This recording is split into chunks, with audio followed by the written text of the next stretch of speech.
នេះគឺអ្នកគ្រូបានចាយกระดาษកិច្ចការដើម្បីឲ្យអូនផាត់ពណ៌ហើយអញ្ចឹងយើងចាំមើលថាតើពេលអូនផាត់ពណ៌ទៅគឺបានស្អាតប៉ុណ្ណាតោះកូនចាប់ដើមផាត់ទៅ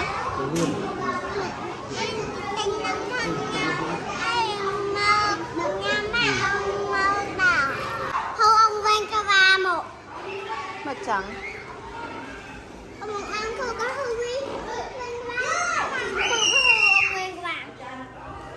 មកចឹងមកក្បាលខោចឹងអត់នោះសัตว์អីខ្លះនឹងរូបអីកូន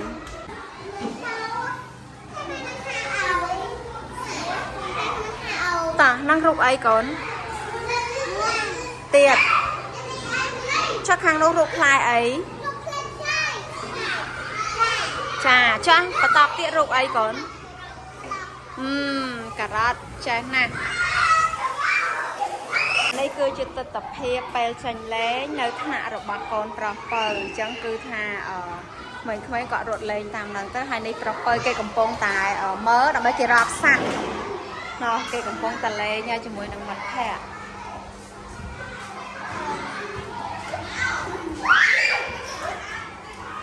ក្មេងៗគឺគាត់លេងសប្បាយអញ្ចឹងព្រោះខ្ញុំនឹកឃើញទស្សនវិជ្ជានៅក្មេងគឺយើងអត់ខ្វល់ពីអីទាំងអស់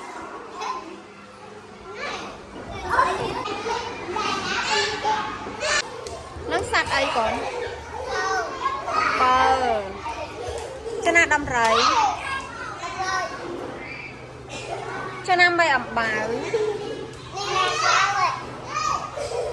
ចំណាត្រី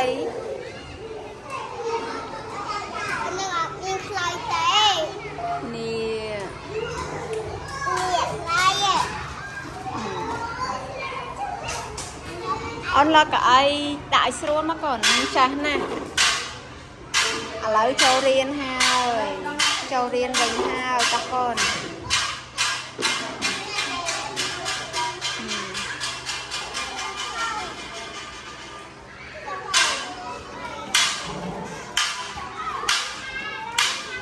ឥឡូវកំពុងតែវាយជួងដើម្បីចូលរៀន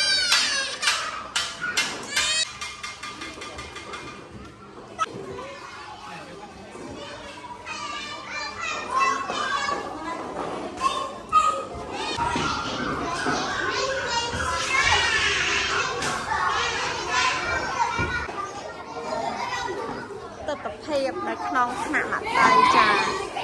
គឺថាឡើងវល់តែម្ដង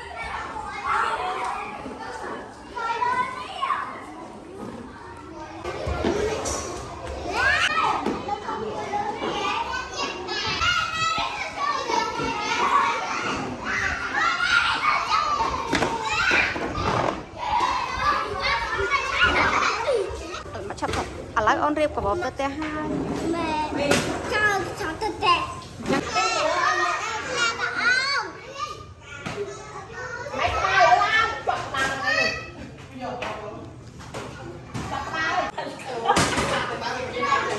អូនអើយលេងតែគ្រូឥ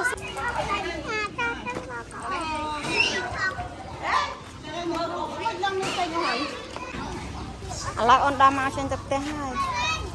តើទៅផ្ទះសិនណាកូនតោះ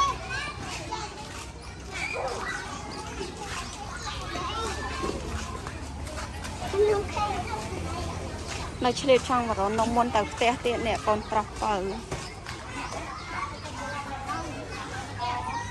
កុំញ៉ាំនឹងអីកូន